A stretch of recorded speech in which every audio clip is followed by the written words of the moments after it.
Good afternoon. Today is the 15th of August and it's time for yet another not particularly interesting, very vague and probably quite boring vlog. It's one that a lot of you have been asking me to make for quite a long time, and I'm sorry that because of the way that these work, we record these videos about 3 to 4 weeks in advance. For the majority of you who aren't channel members on the Rover 45 V6 and Seat Toledo membership tiers, you'll actually see this after the event has happened. Those of you who are members on those two tiers will see this around the time the video is recorded. We're going to talk about the London Ultra Emission Zone again, and yes, I really hope one day I am able to stop talking about the ultra emission zone in London and the other clean air and ultra emission zones around the country, but for some reason, 5 years after I did the first video on this, very early on in the life of the channel, we're still talking about this. And that's because on the 29th of August 2023, the Mayor of London gets his way with the controversial ultra emission zone expansion. The expansion has been, actually rumoured for over a year. It supposedly went through a consultation process, which a lot of people say was a bit of a sham. I couldn't really comment on that myself because I wasn't involved. I don't live in Greater London or anything like that. But a lot of people say that was a sham. They say that, despite the opposition of quite a number of local authorities, including the local authority where the Bromley pageant happens, which is I think just called Bromley, Uxbridge and that area. I think it's borough of Hounslow up there actually. I could be wrong. I forget the local authorities in London sometimes because there's 32 of them I think there are, and obviously Surrey County Council, who don't even operate an authority within London but just outside and have their headquarters in Kingston upon Thames for many years. They were against it. They actually led the charge. I think 5 different local authorities, including Surrey County Council and Bromley Council, they led the charge against the ultra emission zone expansion, said it was unlawful, but a judge ruled, I think it was only the end of July, that actually it was able to go ahead, and all these people who have started taking cameras down and actually making videos of cameras they've captured and put in storage and things like that. Of course, that's not the sort of thing I would ever condone to do. I think it's a very risky move to do that, get prosecuted for that kind of thing. But there are people doing it, and we're seeing every single day adverts for cars like the one I'm in, this 1991 Volvo 460, that are not compliant with the ultra low emission zone, and not some of the other clean air zones in and around the country, because they've all got different standards, unbelievably, that people can't use them because it's, I think, to £15 a day to use a car that's not compliant. So if it hasn't got a Euro 4 petrol engine or a Euro 6 forbidden fuel engine, or it's over 40 years old, and that's just for cars, there are different regulations for motorbikes and vans and other things as well, then you have to pay whether you live in the zone or not. If I drove this after 29th of August into London borough of Hounslow, then I would be paying to do that.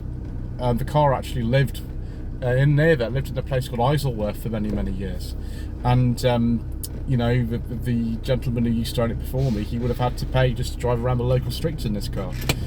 And the obviously strange thing is, and the reason why we don't talk about diesels on this channel, viewers, is because the Mayor of London says that we cannot, because he wants to charge them the same, regardless of the fact they're a fair bit newer than the petrol cars are. It's only Euro 4 petrol cars. Those generally made after 2005, although a lot of cars from 2001 onwards were actually compliant, including the old Rover 45 V6 I used to have. That was a car that was compliant with the ultra low emission zone, despite being 2003. So, a lot of cars between 2001 and 2005, you just got to check to see on an individual basis if they are kind of eligible. But certainly stuff from before 2001 and all of the forbidden fuel cars up to 65 registration, which is September 2015,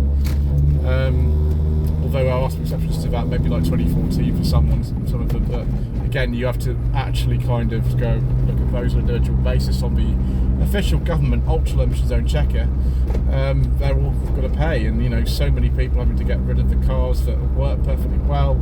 I've seen so many of them: a Toyota Corolla, Honda Civic Shuttle, a Rover 216 Tomcat. Just so many of them. People who are finding themselves within this boundary that is expanded. First of all, it was kind of, you know, within zone 1 effectively. Now it's the North and South Circular, and then from 29th of August it is the entirety of Greater London, including Heathrow Airport actually. So, you know, this might come to a city near you. If you think this is a local issue, I don't think it is. I think this is coming to all sorts of places. We've already got ultra emission zones in Birmingham, they've got one in Bath, they've got one in Bristol, one in Portsmouth, it's not too far from here. They've got one in Glasgow that's just come in. They've got one in Edinburgh. Some are called clean air zones, but I just refer to them as ultra emission zones because they're kind of the same thing really. They're just cropping up everywhere, absolutely everywhere. I'll be surprised if Southampton gets one soon. Manchester's supposed to be getting one. I mean, it just goes on. Like, you know, this is something I've been talking about for, I don't know, 20 videos or something in 5 years, and it's no wonder we don't talk about diesels on the channel, because Marilyn says we can't, because he penalises those more than anything. And you know, this is the issue. There is a scrappage scheme coming up for people who actually have cars that are not compliant, and in a lot of these earlier, particularly petrol cars between 1983 and about 2005 are the most vulnerable ones, because until that sort of time, forbidden fuel cars, they were not common at all. There weren't many actually, comparatively speaking, made. It was only, oh gosh, around that time that they started to become really, really popular, and the government was sort of incentivising people to buy them over everything else. So people say to me, oh gosh, my car was built in 2013 and it's got a heavy oil engine and it's like £35 in tax, and yet I can't take it in the ultra emission zone. Whereas you, with your ridiculous 5-cylinder Volvo that's £420 a year to tax because it's a 2006, you're absolutely fine. And there is the utter sheer lunacy of the whole thing, viewers. We'll go and take this 460 for a wash. This will be one of the last times I think you probably see this car on the channel, I think. And we'll talk about that scrappage scheme, because I can't remember offhand what the ins and outs of it are. I don't want to get that information incorrect. Everything else I can sort of remember because I've talked about it so many times, but this new scrappage scheme, yeah, this might be taking quite a few of the old cars that we know and love very often off the road as well.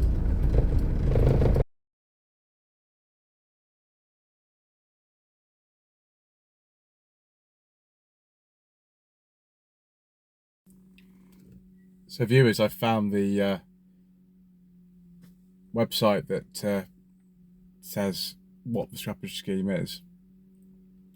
Obviously you've got to have a car that's eligible. We've talked about the non-eligibility of the ultra emission zone already. It says here 21st of August 2023, which at the time of recording is next week, we will remove the requirements to receive benefits as an eligibility thing. So anybody living in one of the 32 London boroughs or City of London with an eligible vehicle would be able to apply to scrap a car or motorcycle. Grant payments for eligible small businesses, micro businesses, charities and sole traders have been increased, and we are also providing greater support for disabled Londoners by increasing the grant payment to scrap or retrofit a wheelchair accessible vehicle.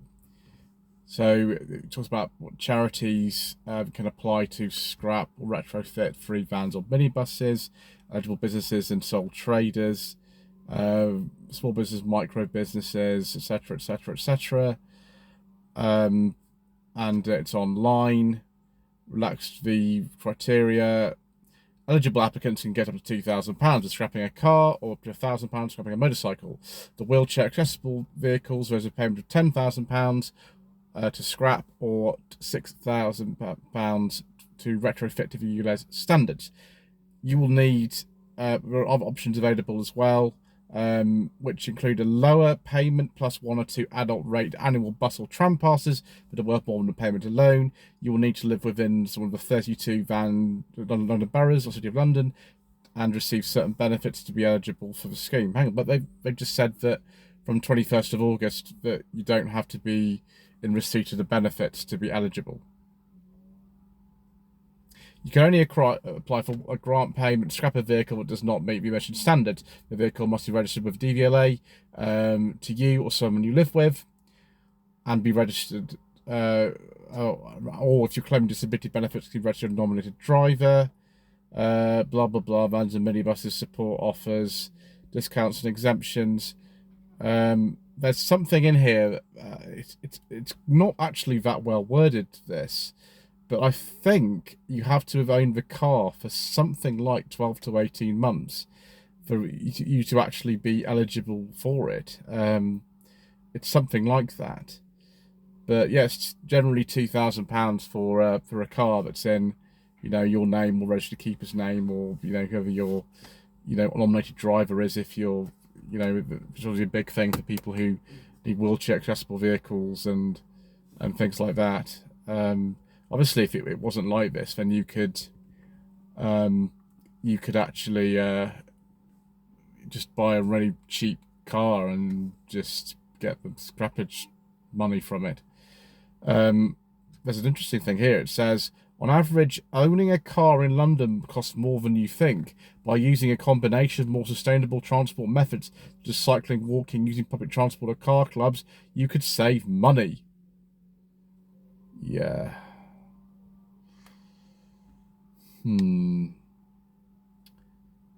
Yeah. I'm going to just pause this a second and see if I can find out for how long you need to own the car. Okay, I've found what the eligibility is. To be eligible for a grant payment to scrap or retrofit your vehicle, the vehicle needs to be registered with DVLA to you or someone who lives at your address since 30th of January 2022 or earlier. So it's actually over 18 months. Your vehicle must have valid insurance, road tax and MOT, and not meet the optional emission zone standards. I'm just going to have to go back just 1 second and find where it says about the benefit thing being sort of removed. Yeah. Currently, people receiving child benefits, certain income low disability applied for 21st of August will remove the requirement to receive benefits. Okay, I think that's it. Obviously, if you are in one of these categories about, charity, sole trader, that kind of stuff, then there are other things you need to be aware of, but I think that's most of what it is. And it just means that loads and loads of cars are either going to be removed from London by people who are going to save them, or it means they're just going to be scrapped. It's £2,000 for anything. Not even this Volvo 460 is worth £2,000. It's definitely not worth that. So if I was, this chap who owned it previously, who lived within Greater London, I think that's what he probably would have done had he known the scheme was operating. But until I had it, and I've rescued it from there, and it will be moved on to a new owner very soon. Probably someone who doesn't live in that ultra emission zone. Anyway, thank you so much once again for watching. Please don't forget to subscribe to the channel, like this video, comment below, and we shall see you again soon for hopefully not too much more information on the Mayor of London and his dastardly schemes.